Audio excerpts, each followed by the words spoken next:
Apocalipsis capítulo 19, leemos los versículos del 9 al 16. El ángel me dijo: escribe, bienaventurados los que son llamados a la cena de las bodas del Cordero. Y me dijo: estas son palabras verdaderas de Dios. Yo me postré a sus pies para adorarle. Y él me dijo: mira, no lo hagas. Yo soy consiervo tuyo y de tus hermanos que retienen el testimonio de Jesús. Adora a Dios, porque el testimonio de Jesús es el espíritu de la profecía. Entonces vi el cielo abierto, y he aquí un caballo blanco, y el que lo montaba se llamaba Fiel y Verdadero, y con justicia juzga y pelea. Sus ojos eran como llama de fuego, y había en su cabeza muchas diademas, y tenía un nombre escrito que ninguno conocía sino él mismo. Estaba vestido de una ropa teñida en sangre, y su nombre es el Verbo de Dios. Y los ejércitos celestiales, vestido de lino finísimo, blanco y limpio, le seguían en caballos blancos. De su boca sale una espada aguda para herir con ella a las naciones, y él las regirá con vara de hierro, y él pisa el lagar del vino del furor y de la ira del Todopoderoso. Y en su vestidura y en su muslo tiene escrito este nombre: Rey de Reyes y Señor de Señores. Aunque ya hemos insistido en ello en otros sermones, vamos a recordar una vez más algunos asuntos significativos de este libro o gran carta, porque también se le puede denominar una gran carta, la carta de Apocalipsis o de Revelación. Hay dos aspectos importantes que debemos tener en cuenta para interpretar correctamente este libro. El primero, que es un libro simbólico. Es un libro simbólico. Por lo tanto, debemos tener mucho cuidado para no identificar literalmente lo que nos está exponiendo bajo sucesos que ocurren en nuestros días, bajo estados o gobiernos que están en nuestros días, o con personajes que tenemos en nuestra época. Ojo, eso es lo que hicieron los judíos en los tiempos del Señor, al creer que el Mesías llegaría para derrotar al Imperio Romano en su caballo blanco con todo el ejército detrás. Y resultó que llegó en un pollino. Y no fue precisamente para derrotar al Imperio Romano. Fue para derrotar a los tres enemigos del hombre: Satanás, el pecado y la muerte. Por lo tanto, cuidado a la hora de interpretar esto de acuerdo a lo que a nosotros nos apetece. Cuidado. Lo segundo que debemos tener en cuenta es que es una carta dirigida a la Iglesia, como el resto de cartas que aparecen en el Nuevo Testamento: la carta a los romanos, a los corintios, a los gálatas, efesios, filipenses, colosenses, tesalonicenses. Todos son cartas escritas a la Iglesia. Por lo tanto, esta es una carta escrita para la Iglesia de aquel tiempo y para nosotros. Es una carta para nosotros, para la Iglesia. Este libro nos expone ante aspectos importantes para la Iglesia de Cristo y no persigue la intención de hablarnos de sucesos sensacionalistas para recrear la imaginación o para entretenernos con una sesión de cine fantástico y de terror. No. Está enseñándonos qué es lo que pasa en el mundo, qué es lo que ocurre en el mundo. Dios ha revelado a su pueblo hacia dónde se dirige la historia de la humanidad.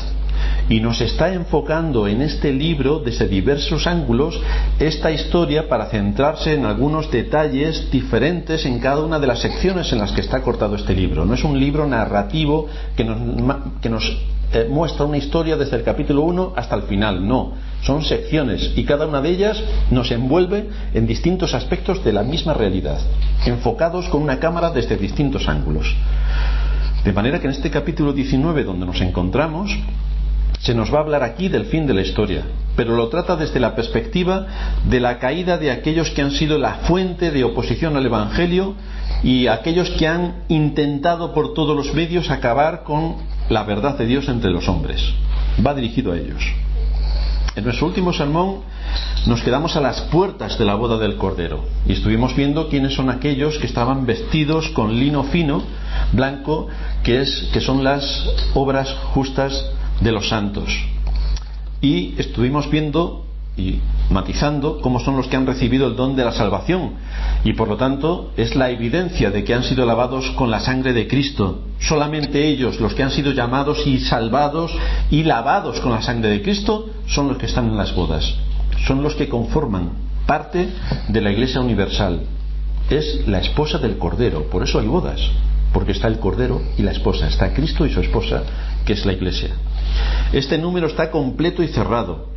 Lo está desde antes de la fundación del mundo. El profeta Daniel, otras profecías y Apocalipsis nos dicen que todo está cerrado antes de la fundación del mundo, que Dios ya determinó a quienes iba a salvar antes de la fundación del mundo. En Romanos nos dice el apóstol Pablo de Jacob y Esaú que antes de que hubieran nacido y hubieran hecho bien o mal, Dios ya llamó a Jacob y aborreció a Esaú antes de que hubiesen nacido. Por lo tanto vemos cómo el tema de la elección fluye por todas las escrituras y nos va mostrando cuál es el amor de Dios, cuál es el poder de Dios y cuáles son los decretos de Dios respecto a la salvación. Dios determina quiénes van a ser los salvos. Dios envía a Cristo a morir por aquellos que le da, y Dios hace que el Espíritu Santo regenere y le dé vida a aquellos a quienes Él llamó desde la eternidad y por quienes Cristo murió. Ante toda esta información que le transmite el ángel, Juan se dispone a adorarle como una respuesta natural a todo lo que está ocurriendo. A nosotros nos pasaría un ángel. Las veces que en las escrituras aparecen los ángeles, las personas que están delante les entra un terror pavoroso porque están delante de una criatura que es completamente distinta a nosotros. Por lo tanto empiezan a temblar y se llenan de terror.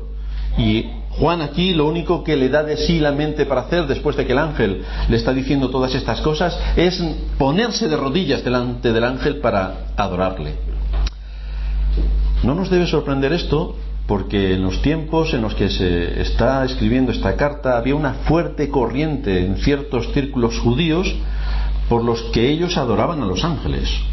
Había este tipo de adoración. Hoy encontramos a las iglesias que adoran todo tipo de cosas menos a Dios. Bueno, pues esto no es monopolio solamente de las iglesias de nuestros días. En los tiempos apostólicos también había una corriente importante de judíos que adoraban a los ángeles. Y lo que vemos aquí es que a Juan se le prohíbe adorar al ángel que le prestó un servicio. Y por lo tanto sería completamente perverso que los cristianos se dedicasen a adorar a ángeles, o que los cristianos se dedicasen a adorar imágenes o cualquier otro objeto o persona que le quite el lugar preeminente y único que tiene Dios. De hecho empiezan los mandamientos de esta manera. Primer mandamiento: no tendrás dioses ajenos delante de mí. Segundo mandamiento: no te harás imagen ni ninguna semejanza. ¿Cuál es el propósito de todo ello? Que no los adores, porque yo soy Jehová tu Dios. No puedes adorar nada que no sea yo. Después de impedir que Juan lo adorase, el ángel se identifica como consiervo. ¿Por qué me vas a adorar a mí si yo soy consiervo tuyo? Esto es importante, el matiz que aquí nos deja el ángel para evidenciarnos que a pesar de que aparentemente puedan ser superiores a nosotros en cuanto a sus prestaciones, es decir, pueden hacerse visibles o invisibles, pueden viajar a la velocidad que desconocemos y pueden hacer multitud de cosas que nosotros no podemos, en cuanto a la categoría que tenemos delante de Dios, el ángel la identifica: soy consiervo tuyo. O sea, estamos al mismo nivel. Tú eres un siervo de Cristo que se preocupa por anunciar el mensaje.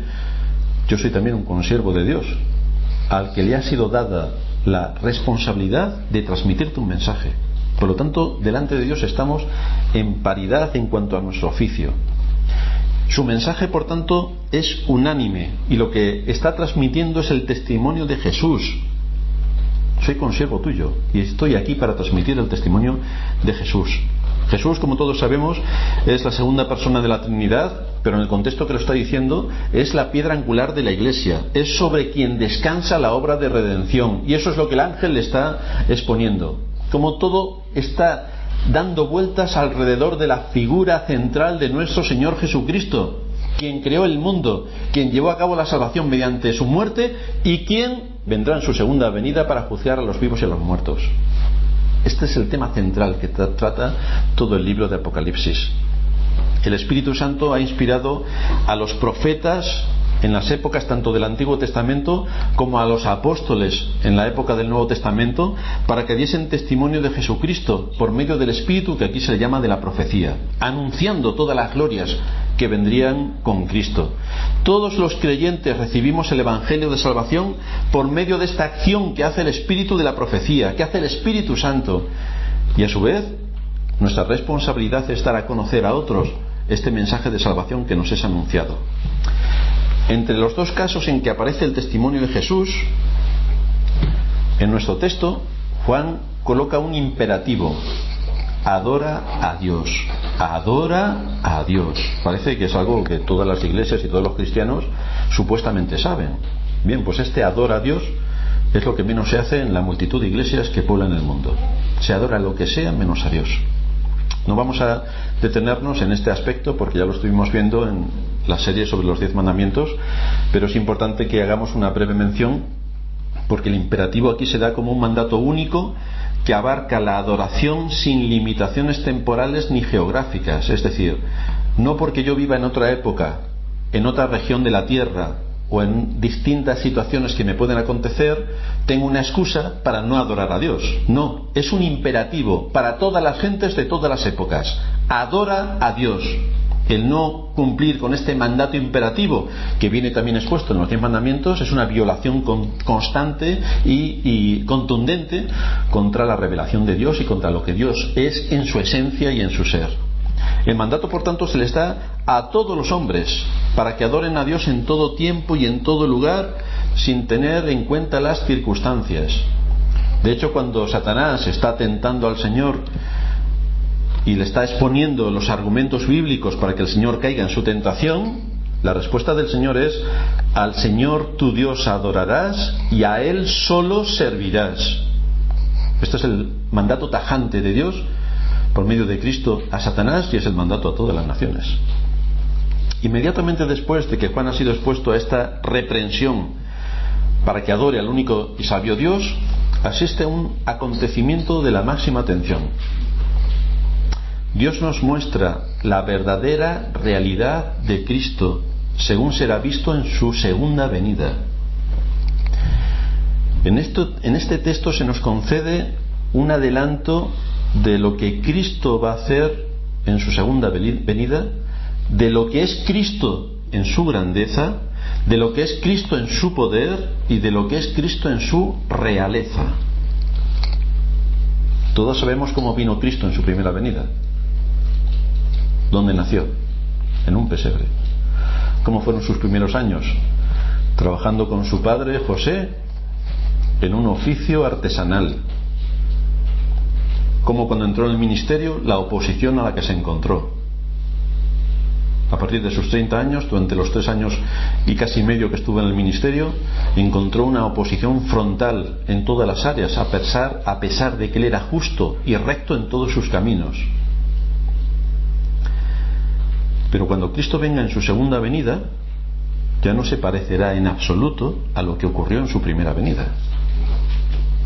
Cristo es aquel que ha venido a identificarse con el hombre. Se ha humillado. A nosotros nos costaría bastante gozar de una posición como la que Cristo gozaba en el reino de los cielos, ante quien los ángeles tapaban sus rostros por el destello de su grandeza, y venir a hacerse un hombre y nacer en un pesebre. Eso es de una humillación terrorífica. Nosotros podemos entender algo de humillación cuando, por ejemplo, estamos en un trabajo y nos degradan en nuestra posición, o los que están en el servicio militar o en el ejército y le degradan de su posición, o cuando pasamos de una posición económica saludable a otra que es menos saludable. Podemos entender algo de la humillación que nos pueden producir algunos asuntos de nuestra vida cuando hemos pasado de una posición superior a otra inferior. De lo que estamos hablando con la persona de Cristo es incalculable. El dueño, señor y creador de los cielos y de la tierra, que dejase su trono de gloria para hacerse un hombre, solamente por hacerse un hombre, ya es de una humillación terrible. Y si encima, a pesar de hacerse un hombre, es humillado por los hombres, es blasfemado su nombre, es pisoteado, es ridiculizado, es insultado, es vejado y es crucificado, esto es inadmisible. Esto es la mayor humillación que alguien puede tener, sobre todo si estamos hablando del Dios de los cielos. Así que ese Cristo que vino humildemente trayendo el Evangelio de la gracia, lo que nos muestra aquí nuestro texto es que volverá con todo su poder y con toda su gloria para someter a todas las cosas bajo sus pies, trayendo, como dice también en el libro de Daniel, la justicia perdurable. Así se presenta en nuestro texto, el Rey victorioso. Esta visión de Cristo ha sido dada a la Iglesia para que podamos encontrar en Cristo la fortaleza, el consuelo y la esperanza. Estamos en medio de una batalla. Todos nosotros tenemos problemas. No penséis que los problemas nos vienen solos. Tenemos enemigos fortísimos que nos provocan los problemas.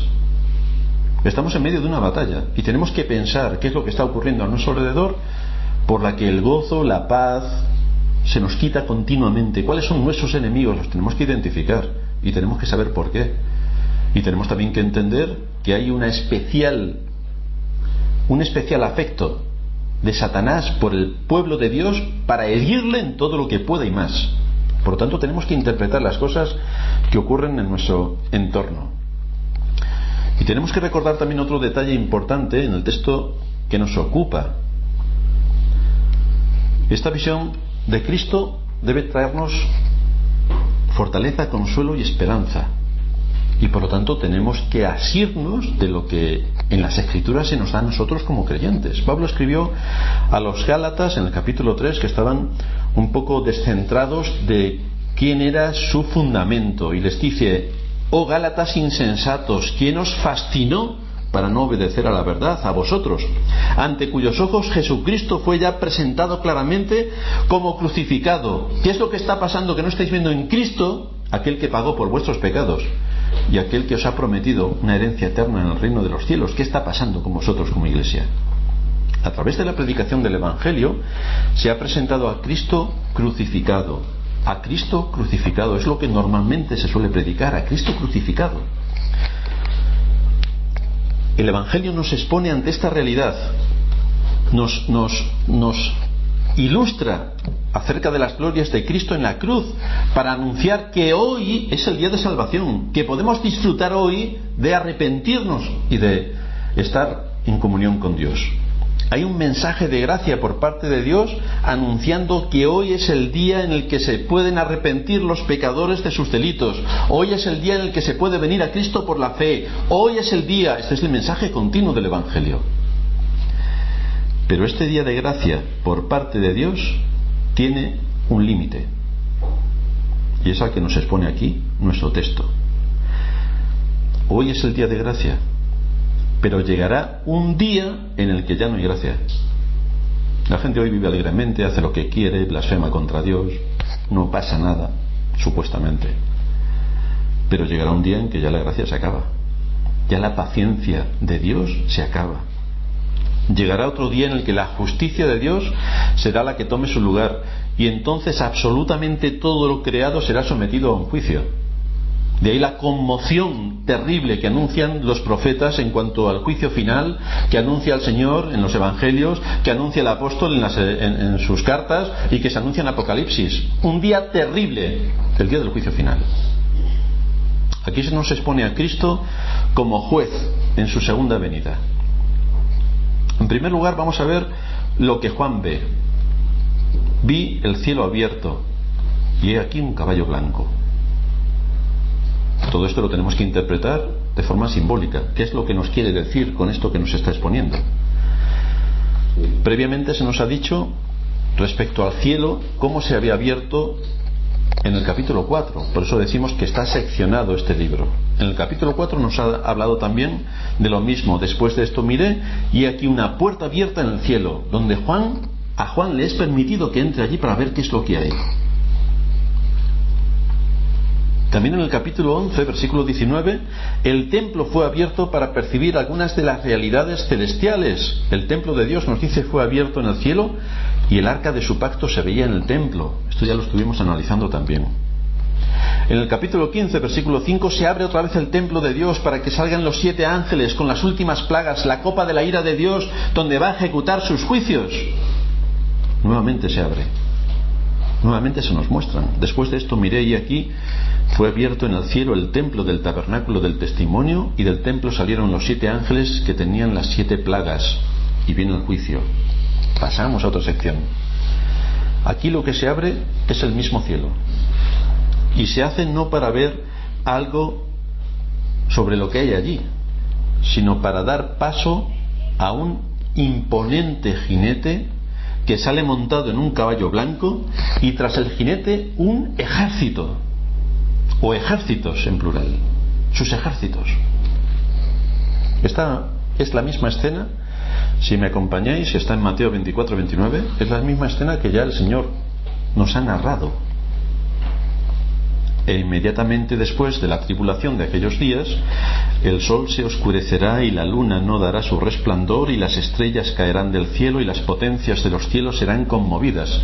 No está hablando de forma literal, es para darle todo el sentido del caos cósmico que producirá la segunda venida de Cristo. ¿Recordáis cómo fue la primera venida de Cristo? ¿Quién se enteró? Los magos que vinieron de Oriente, los pastores y sus padres. Se acabó. La segunda venida de Cristo no será así. Será una conmoción universal. Universal me refiero al universo. Una conmoción universal. Por eso nos dice aquí que las potencias de los cielos serán conmovidas. Entonces aparecerá la señal del Hijo del Hombre en el cielo, y entonces lamentarán todas las tribus de la tierra, y verán al Hijo del Hombre viniendo sobre las nubes del cielo, con poder y gran gloria. El Dios que vino encarnado de forma humilde, ya no viene de forma humilde, viene desplegando todo su poder, y hay una conmoción universal, porque ha llegado el Hijo de Dios, y ha llegado para juicio. Esta es la conmoción universal. En Marcos capítulo 8, versículo 38, dice ya el Señor: porque el que se avergonzare de mí y de mis palabras en esta generación adúltera y pecadora, el Hijo del Hombre se avergonzará también de él. ¿Cuándo? Cuando venga en la gloria de su Padre con los santos ángeles. Aquí tenemos al ejército de ángeles que vienen tras de Cristo. O en Lucas capítulo 21, versículo 25: entonces habrá señales en el sol, en la luna y en las estrellas, y en la tierra habrá angustias de las gentes, confundidas a causa del bramido del mar y de las olas. ¿Qué es lo que está ocurriendo? La segunda venida de Cristo, que crea terror, pánico, desfalleciendo los hombres por el temor y la expectación de las cosas que sobrevendrán en la tierra, porque las potencias de los cielos serán conmovidas. Entonces verán al Hijo del Hombre que vendrá en una nube con poder y gran gloria. Será algo terrorífico. Nosotros podemos entender algo del terror cuando vemos un terremoto por televisión. ¿Qué cara pone la gente que está en medio de un terremoto? Esto es algo infinitamente mayor. Esto es una conmoción total. Es decir, nada de lo que conocemos será igual. Es una convulsión de todo el universo ante la segunda venida de Cristo. Pablo también nos anuncia lo que ocurrirá en ese día. Segunda de Tesalonicenses capítulo 1, a partir del versículo 6, dice Pablo: porque es justo delante de Dios pagar con tribulación a los que os atribulan. Fijaos que no dice es justo delante de Dios que si os atribulan pues os aguantáis y sois muy cariñosos con ellos. No. En el juicio de Dios esto se acaba. Esto se acaba. Es justo delante de Dios pagar con tribulación a los que os atribulan. Y a vosotros que sois atribulados, daros reposo con nosotros. Por fin entramos en el reposo de todos nuestros enemigos, cuando se manifiesta el Señor Jesús desde el cielo, con los ángeles de su poder, en llama de fuego, para dar tribulación a los que no conocieron a Dios ni obedecen al Evangelio de nuestro Señor Jesucristo, los cuales sufrirán pena de eterna perdición, excluidos de la presencia del Señor y de la gloria de su poder, cuando venga en aquel día para ser glorificado en sus santos y ser admirado en todos los que creyeron. Por fin llega nuestro Señor. Desde luego será un día terrible que ni en sus más horrendas pesadillas el ser humano ha imaginado. Hoy te ríes y menosprecias el Evangelio, te causa risa. Más bien deberías temblar cuando es anunciado el Evangelio, porque el juicio de Dios está cercano. No es un asunto de risa. Hay algo que destaca en nuestra escena. Fijaos el gran ejército que va detrás de nuestro Señor. ¿Cuál es el protagonismo del ejército? Nosotros podemos ver todas las batallas que se han librado en el mundo. Podemos ver a los reyes o los generales delante de sus ejércitos. ¿Y quién gana y lleva a la victoria a ese país o a ese imperio? A la victoria lo llevan sus ejércitos. ¿Pero habéis visto alguna vez a un general pelear solo? ¿A un rey pelear solo? Pues aquí sí está. Aquí el que pelea es Cristo. Solo Cristo.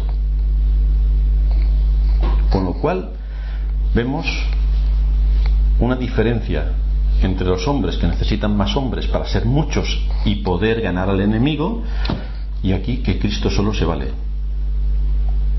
Los ejércitos están adornando y nos están ilustrando la grandeza de nuestro Señor. ¿Quiénes son todos los que le siguen? El cortejo. Pero aquí el que marca el juicio, el que determina la justicia y el que ejecuta la justicia es Cristo. No necesita su ejército. Esto nos muestra su poder. En Isaías capítulo 63 nos recuerda allí el profeta lo que Cristo viene a hacer en su segunda venida. Isaías 63 versículo 2: ¿por qué es rojo tu vestido y tus ropas como del que ha pisado en lagar? El lagar es donde se pisan las uvas. He pisado yo solo el lagar, y de los pueblos nadie había conmigo. Los pisé con mi ira y los hollé con mi furor, y su sangre salpicó mis vestidos y manché todas mis ropas. Porque el día de la venganza está en mi corazón, y el año de mis redimidos ha llegado. Por fin se consuma la salvación que tenemos en Cristo. Y no hay perdón para nadie más aparte de aquellos que Dios llamó desde la eternidad. No hay perdón, no hay misericordia, es la justicia. Dios es justo cuando ejecuta sus juicios, porque como vimos antes, todos los hombres son merecedores de la justicia divina. Y en ese momento que ya no es el día de la salvación, no es el día de la gracia, sino es el día de la ira, se acabó todo lo que durante tanto tiempo la gracia de Dios estuvo ofreciendo. En segundo lugar, vamos a observar el conjunto de esta visión, donde encontramos tres aspectos importantes. Aquí hay unas claras intenciones. La razón por la que se abre el cielo para dar paso a este jinete es presentada de una manera inequívoca. ¿Para qué viene este jinete que representa a Cristo? ¿Para qué viene? Pues nos dice el texto que viene a pelear, viene a hacer la guerra, viene a luchar la última y gran batalla contra los enemigos de la verdad y del Evangelio, y para esto ha salido por todas las naciones. Es decir, todo el mundo va a estar controlado bajo su dominio y va a ser expuesto al juicio de su dominio. De la misma manera que su mandato a los apóstoles y por parte de ellos a la Iglesia fue que predicásemos el Evangelio del reino a todas las naciones, ahora llega el momento en el que se acaba el día de la gracia y ahora llega el día del juicio a todas las naciones. Lo que Isaías había anunciado se cumple en nuestro texto, en la segunda venida de Cristo. Dice Isaías capítulo 11 versículos 3 y 4: no juzgará según la vista de sus ojos, ni arguirá por lo que oigan sus oídos, sino que juzgará con justicia a los pobres y arguirá con equidad por los mansos de la tierra, y herirá a la tierra con la vara de su boca, y con el espíritu de sus labios matará al impío. Tanto amor y tanto amor y tanto amor. Es cierto que está el amor de Dios para su pueblo, pero para los que no son su pueblo está la justicia de Dios, y está, como aquí vemos, el día de su ira, el día de su ira. Este es un aspecto de Cristo que apenas salió a relucir en los días de su carne, en la primera venida, ¿no? Allí, tal y como se nos narra en el Evangelio, el Señor estaba predicando que se arrepintiesen las gentes. Allí estaba en los tiempos de su humillación, y nos dice Isaías, y así ocurrió en la realidad, cómo fue despreciado y humillado entre los hombres, y no lo estimamos, cómo llevó nuestras enfermedades y sufrió nuestros dolores, cómo fue angustiado y afligido, cómo no abrió su boca, cómo fue como un cordero llevado al matadero. Y lo encontramos delante de los judíos, insultado, este es un hijo de... porque su madre no se había casado cuando dio a luz a este chico. Por lo tanto, con toda la razón le llamaban hijo de. Ante los judíos fue insultado, por los fariseos fue calumniado, fue sometido a un juicio perverso y un juicio falso, y lo hicieron las mayores autoridades del país: Anás, Caifás, el Sanedrín, Pilato, Herodes. ¿En qué situación estaba nuestro Señor? Humillado en grado superlativo. Cristo fue más allá y se humilló hasta la muerte, y muerte de cruz, como nos dice la Escritura. Ese fue el punto final de su humillación. Con su muerte, Cristo venció la muerte. Con su muerte, Cristo venció la muerte. Algo que nosotros no podíamos hacer, Cristo lo hizo en nuestro lugar. Con su muerte, Cristo venció la muerte. Con su resurrección, venció al pecado y a Satanás, los grandes enemigos del hombre, aquellos con quienes nosotros no podemos acabar. Cristo lo acabó por su pueblo. Y ahora llega el día de su victoria. Estos son los aspectos gloriosos de Cristo. Su gloria manifestada en su humillación, su gloria manifestada en la cruz, cuando vino a cargar con el pecado de muchos, cuando vino para exponerse como sustituto nuestro para sufrir la ira de Dios en nuestro lugar. ¿Y cómo soportó todo esto? En el lugar de todos aquellos que recibiríamos por la fe el don de la salvación. Y nos dice la Escritura también que aparecerá por segunda vez sin relación con el pecado, para mostrar sus glorias, sus perfecciones, su justicia y su ira, para castigar el pecado y el mal. Y esto es lo que nos muestra esta escena. Aquí estamos en esta escena, la segunda venida de Cristo, juez para castigar a los impíos. Cristo glorioso para luchar, conquistar y someter a los que se opusieron, para que el Evangelio no fuera oído, para que el Evangelio no fuera creído, para que el Evangelio no fuera obedecido, y para todos aquellos que siguieron las modas del momento y menospreciaron y desecharon a Cristo de las Escrituras. Este aspecto de Cristo es el que el Salmo 2 en su versículo 12 nos resalta: honrad al Hijo, besad al Hijo, para que no se enoje y perezcáis en el camino, pues se inflama de pronto su ira. Por lo tanto, aquí estamos hablando de temas serios. No es todo felicidad y rosa y qué divertimento. Aquí estamos hablando de temas de la justicia de Dios. En segundo lugar, podemos ver los nombres de Cristo, porque este es un aspecto que destaca del jinete que se presenta delante de nosotros. En el versículo 11 aparece su nombre fiel y verdadero. En el versículo 12 se nos dice que tenía un nombre escrito que ninguno conocía sino él mismo. En el versículo 13 nos dice que su nombre es el Verbo de Dios. Y en el versículo 16, Rey de Reyes y Señor de Señores. Vaya nombres. Los nombres se usan normalmente en la Biblia para destacar o expresar aspectos diferentes acerca de la dignidad y las características de la persona que lleva el nombre. Por lo tanto, el nombre identifica a la persona. Esto es lo que se entendía en los tiempos bíblicos. Esos diferentes nombres a los que se hace alusión en nuestro texto expresan la gloria suprema, la dignidad absoluta y las características exclusivas que Cristo tiene sobre toda la creación: su grandeza, su realeza, su poder, su magnificencia. Incluso se nos dice que tiene un nombre que ninguno conoce, y no se nos dice el nombre. Y este nombre expresa unas características y una dignidad que supera nuestro entendimiento y nuestra comprensión. No se nos va a decir de qué nombre se trata, porque no nos podemos ni imaginar con nuestra comprensión de qué está hablando, cuáles son sus características, cuál es su poder. Ni siquiera sabemos el nombre, ni se nos dirá jamás ese nombre. Ni aun los ángeles del cielo pueden conocer ese nombre, porque también supera su capacidad de entendimiento. Es que estamos hablando del Dios creador.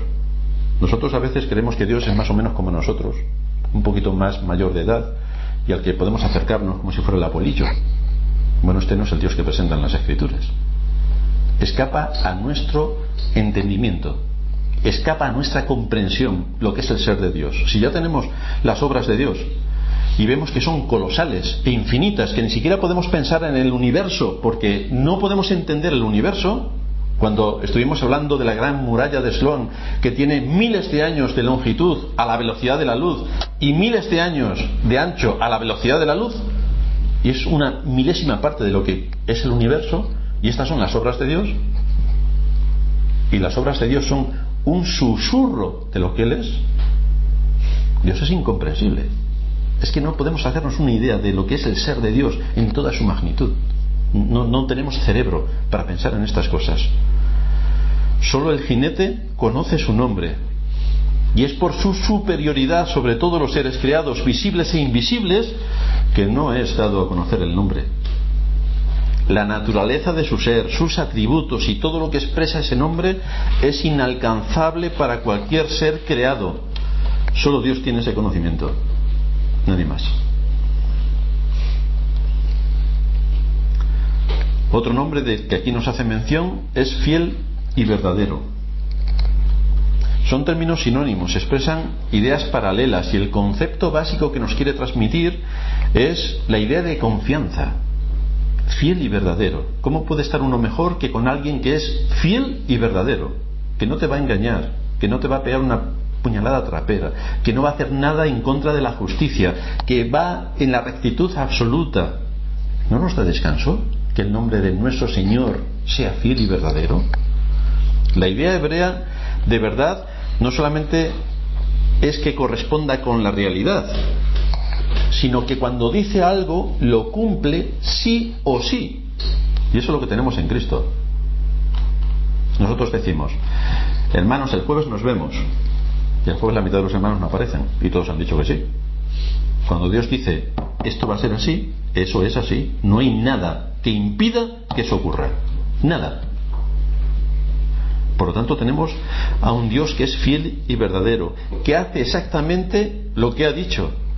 Por lo tanto, es aquel de quien nos podemos fiar. Él es fiel al pacto, y por ese pacto se ha comprometido a salvar a su pueblo, de manera que nada va a interponerse entre su voluntad y lo que va a ocurrir.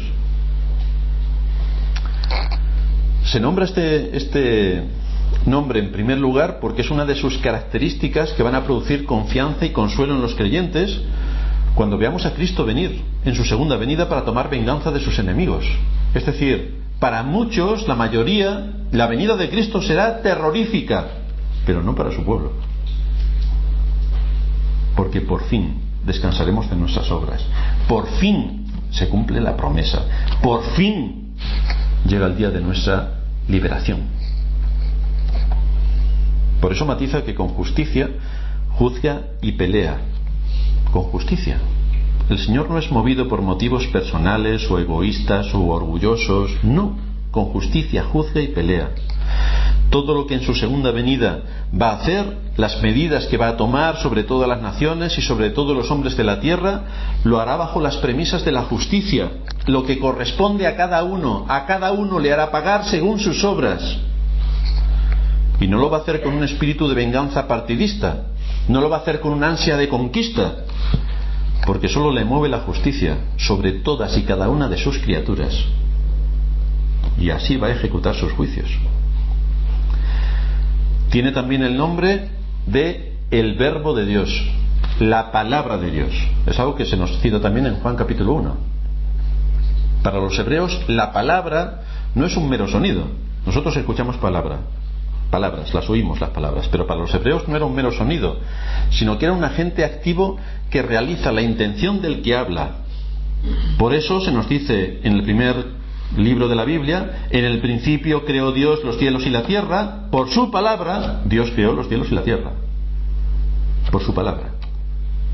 No tuvo que hacer un esfuerzo o hacer pócimas milagrosas o hacer cosas raras como a veces en las películas salen. No, por la palabra de Dios fueron hechos los cielos y la tierra, de modo que lo que hoy se ve fue hecho de lo que no se veía, por la palabra de Dios. La palabra de Dios es Dios cumpliendo su propósito.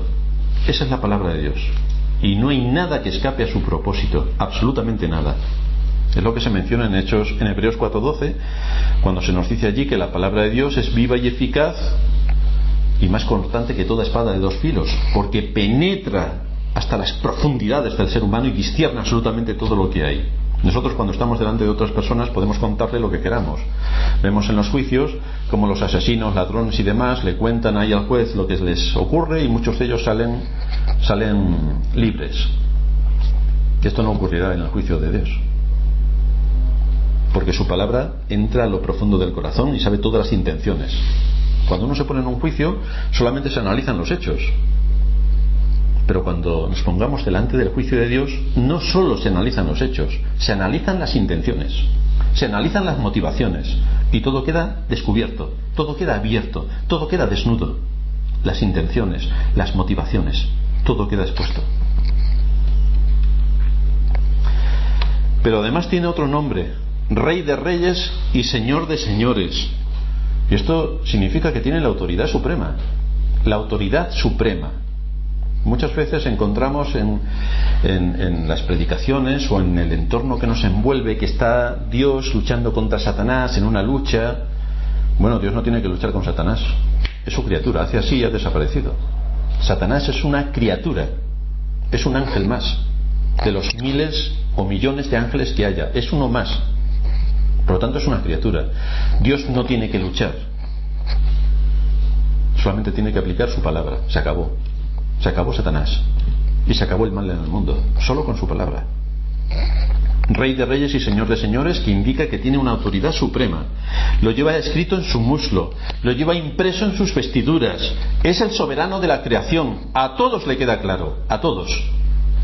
Rey de Reyes, Señor de Señores. Así vemos como cuando Cristo vino en su primera venida, llegó en una condición de humillación, montado sobre un asno. Pero cuando venga en su segunda venida, lo hará simbólicamente en este caballo blanco, que quiere decir, llegó como el más increíble poder que jamás hayáis imaginado. Llega un poderoso vencedor. Nadie le hace sombra. No necesita ni a su ejército. No necesita a nadie. Este caballo blanco simboliza realeza, significa grandeza, significa poder. Es lo que los reyes utilizaban, es lo que los generales utilizan cuando van a la batalla. Un caballo blanco que despunte sobre el resto de caballos. Es el soberano indiscutible de la creación. No hay nadie con tanta autoridad, y por lo tanto va a hacer su voluntad en los cielos y la tierra, y nadie podrá detener su mano. Así es como podemos explicar lo que Pablo dice en Filipenses capítulo 2 versículos 10 y 11: para que en el nombre de Jesús se doble toda rodilla de los que están en el cielo y en la tierra y debajo de la tierra, y toda lengua confiese que Jesucristo es el Señor, para gloria de Dios Padre. Esto es lo que confesará toda lengua. A nadie le va a quedar ninguna duda. A nadie. Hoy la gente duda de si esto es así. Los protestantes llevarán razón, los católicos, los adventistas, los mahometanos. Cuando Cristo venga no habrá dudas. No habrá ninguna duda. En tercer lugar, vemos la indumentaria con la que aparece y cómo va a hacer su cometido, porque además de sus nombres se nos muestran sus vestiduras, y con estos términos simbólicos con los que aparece nos indica que está perfecta y totalmente equipado para realizar esta tarea: tomar venganza de sus enemigos. Ese es su objetivo. Si miramos sus ojos, encontramos que dan a conocer su omnipotencia, su omnisciencia, su omnipresencia. Todo lo sabe, todo lo escudriña, todo lo ve, no hay nada que se le escape, todo lo alcanza, todas las cosas están desnudas delante de sus ojos, no hay nada que se oculte. Si observamos los detalles de su cabeza, vemos que lleva diademas, y las diademas son objetos que simbolizan autoridad sobre toda clase y categoría de estructuras poderosas en el mundo visible o invisible. Es decir, está por encima de los ángeles, está por encima de los hombres, ya sean reyes, gobernantes, sabios. Está por encima de los cielos, está por encima de la tierra, está por encima del mar, está por encima de la creación universal. Esto es lo que demuestra con sus diademas, su poder absoluto sobre toda la creación. Muchas diademas dan a entender que tiene una autoridad total sobre todo el universo. Por eso decían los discípulos: ¿quién es este que aún el viento y el mar le obedecen? ¿Cómo alguien puede decirle al mar cálmate y el mar se calma? ¿quién es este? ¿Quién es este? Aquí se muestra el Señor no solamente como el que calma el mar, sino que se muestra en todas las facetas de su autoridad extendida a todos los ámbitos de la creación. Y esto es algo que nos debe llevar a estremecernos, porque por mucha imaginación que tengamos no alcanzamos a ver el poder incalculable de nuestro Creador, que tiene sometidas todas las cosas bajo sus pies. No hay nada que se escape de su dominio. Se añade una descripción más. Nos dice que de su boca sale una espada aguda para herir con ella a las naciones, y él las regirá con vara de hierro, y él pisa el lagar del vino, del furor y de la ira del Dios Todopoderoso. No hay nadie ni nada que pueda resistirle. No hay quien quede en pie ante su espada. La espada es un arma de guerra. Por lo tanto, aquí el Señor no abre el Evangelio para comunicar a las gentes su misericordia y su gracia, no. Lo abre para comunicar su ira, el día de la venganza del Dios nuestro. Y entonces la ejecuta. En la segunda venida de Cristo encontramos esta palabra contundente que derriba todas las naciones, y cómo luego las somete de una forma terrible. No hay nadie que quede en pie. Este es el día del juicio. Este es el día de la ira de Dios. La perfecta justicia de Cristo se aplicará sobre todos aquellos que desobedecieron a la fe, que menospreciaron sus mandamientos, que atentaron contra sus escogidos y que pervirtieron el Evangelio, aun llamándose creyentes. Este es el día de la ira de Dios. ¿Qué conclusiones podemos sacar de todo lo que hemos expuesto? En primer lugar, en la visión de Cristo que aparece aquí en el capítulo 1 del libro de Apocalipsis, se nos describe a Cristo con elementos similares: sus ojos de fuego, cómo va vestido, sus diademas. Pero allí está tratando a su iglesia. En cambio, aquí está tratando a sus enemigos, lo cual nos muestra que el mismo evangelio, que es de salvación, de gracia y de regocijo para unos, para otros es exactamente lo contrario. Por eso el evangelio es vida para los que se salvan y es muerte para aquellos que desobedecen al evangelio. El mismo arma sirve para las dos cosas. Tenemos que tener en cuenta lo que nosotros somos como iglesia, y es que, como dice el apóstol Pedro en su primera carta, capítulo 4, versículo 17, es tiempo de que el juicio comience por la casa de Dios. Es tiempo de que el juicio comience por la casa de Dios, porque si hoy comienza el juicio por la casa de Dios, cuando llegue el juicio final a nosotros no nos afectará, pero hoy sí que tenemos que ser sometidos al juicio de Dios. Los redimidos por Cristo, la casa de Dios, están siendo tratados por Cristo a través de esos ojos como llamas de fuego, a través de esa espada aguda, y entonces tiene que actuar en nuestras vidas. Cristo ahora está juzgando a su pueblo, nos está limpiando de nuestros pecados para santificarnos. ¿Y cómo nos puede limpiar de nuestros pecados para santificarnos?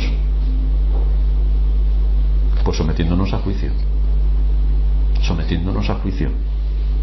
Por esta razón, por diversas providencias que nos ocurren, podemos estar con aflicciones, podemos estar con dificultades, podemos estar con tensiones, podemos estar sometidos a diverso tipo de calamidades. Tenemos que pensar en qué es lo que nos está pasando. Y tenemos que ver qué es lo que la providencia nos muestra y cómo el juicio de Dios se está llevando a cabo en nosotros. O puede ser una prueba que nos vaya a guiar para corregir nuestra vida, porque no estamos andando en el camino recto. Ahora el cristiano tiene que ser sometido a todos estos movimientos de la providencia, porque ahora es el tiempo del juicio de Dios para la iglesia, para nosotros. Por lo tanto, no esperemos que aquí vayamos a vivir como si estuviéramos en el parque de atracciones. No. Dios nos está juzgando. Dios nos está haciendo pasar por diversas pruebas y aflicciones para adquirir más paciencia, para adquirir más fe, para adquirir más conocimiento, para ver en los movimientos de su providencia cómo tenemos que someternos humildemente a sus mandatos, para quitarnos nuestra soberbia, para modelar nuestro egoísmo, para someter la multitud de pecados en la que estamos expuestos.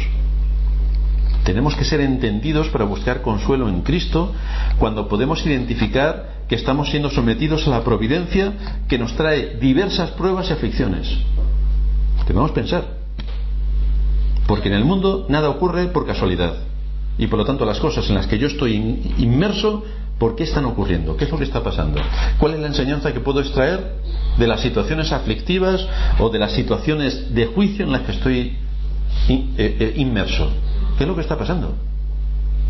Tenemos que meditar en las cosas que nos ocurren y tenemos que aprender la lección, porque nos ocurren para que aprendamos la lección, no para que nos tapemos los ojos a ver cuánto duran y luego seguir haciendo lo que estábamos haciendo. Seguramente hay algunos pecados que tenemos que corregir. Pues las pruebas nos ayudan.